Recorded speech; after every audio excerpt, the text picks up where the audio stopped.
fabled heat, where magic meets desire. Subscribe to ignite the fantasy. Mars fractures under pressure. As artillery rolls across Noctis and power slips from the old palace, Catharine Elizabeth Thalia claims rule not by inheritance but by fear.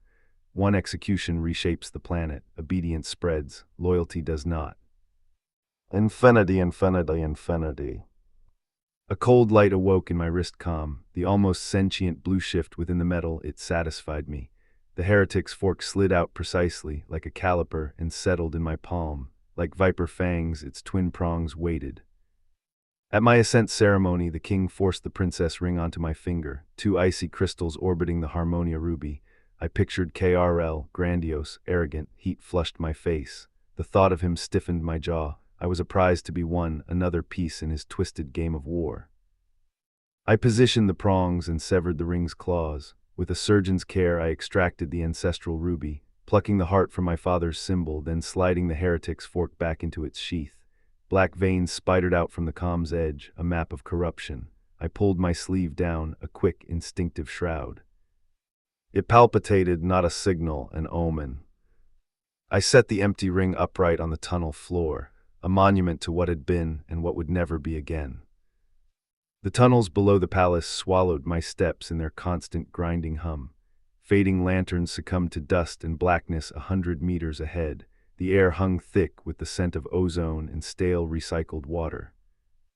Artillery shook the tunnels from above. The industry of Mars quaked the ground below. A blast wave concussed through the air. Its tang, metal and blood, KRL's doing, always KRL's doing. He built himself a kingdom on blood, and I would dismantle it brick by bloody brick. Footsteps clipped and precise approached me from the dust. I smiled. "Did you bring it, young snake?" My voice echoed strangely in the confined space. "Why, yes, Lady Catharine." Gendrick Pericles offered me his father's altered pin gun. His eyes were wide, a mixture of fear and morbid fascination. He craved my approval. I received it. The weapon was archaic, its grip embossed with cuneiform script and faceted with dull gems. On the barrel, a triform of V-prongs cradled a single, empty setting, a socket waiting for its stone. Good boy, I studied it closely. Its rifling mirrored the sub-Kelvin charge exactly. You may yet be able to call me Catharine. Yes, Lady Catharine, Gendrick bowed, but elevated his eyes to mine. He thought he knew what I was about to do. He was wrong. Mars remembers, and so do I. I chambered a round of cryo charges. Smiling, I secured the Deimos onyx next to the crosshairs. The gem pulsed with cold energy, mirroring the rage that simmered just beneath my skin. The master of the palace gave me this gem when the queen was killed. Your father was also there. I watched Gendrick's face carefully, a flicker of something, perhaps guilt. My father fails to advance Mars. I clicked the gun's safety. A cryocharge hissed inside, a promise of pain to come. Gendrick pivoted. How? Picks and shovels instead of technology make the weak construct weapons. I appraised Gendrick. He was young, malleable, and hungry for power, a useful tool. That would make us what?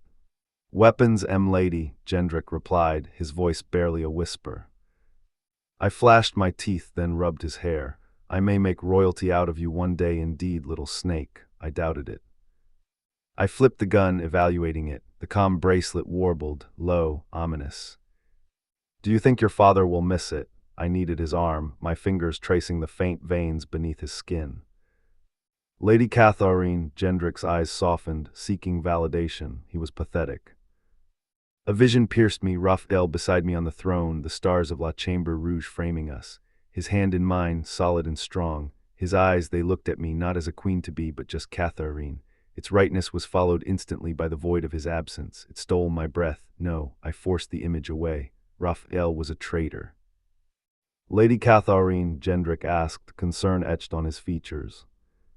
What will your father think? I squinted at the gun, trying to focus. That he betrayed you. Such a smart regent, I smiled precisely, a dangerous smile. Gendrick composed himself and smirked. He liked asterisk playing this game. I marked a black door at the base of the palace foundation with my glare. the entrance to the Tharsis canals, a place of shadows and secrets. What else did I ask you to bring me? Gendrick held up 2 fingers. Bring them to me. Gendrick mumbled to a guard. The guard, a hulking brute with vacant eyes, nodded and disappeared into the darkness. Soon guards delivered 2 of Raph's miners. They held themselves 2 upright, defiant fools. The bracelet blue shifted, my arm grew heavy. The metal was changing me, corrupting me. Gendrick noticed the strange metal change. His eyes widened in fear. Their sweaty, dusty smell offended me. They say voices come from below, tell me. Strange things, yes, the bold one replied. He was stocky, with calloused hands and a stubborn jaw. Raph would tell you, "'Cept you hurt your younger sister." My thumb caressed the gun, indeed. I ask that you defend the new queen.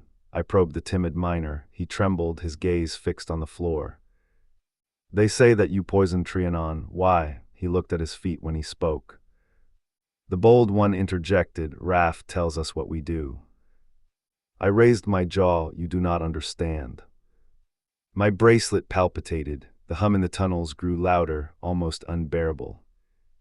This gun is special, I said. A wisp of coolant left a thin trail of vapor weaving between my fingers. It felt like KRL had taken me under his control, like I was being controlled. A sharp, manicured black nail brushed the trigger. I felt the power, the destructive potential, humming in my hand. Have you seen flesh break like glass? The timid miner's hands began to shake. Begging you, princess, we have to do what Raph tells us. What is that mark on your arm? I interrogated the bold one, my voice like ice. Each of these marks is for my children. His eyes watered proudly. 2 girls, 1 boy. Will Raphael still want me? The thought sprung unbidden into my mind. I crushed it. I can change the cold. I admired the weapon. My sleeve drew up, revealing the calm bracelet. I could shoot your arm off whole.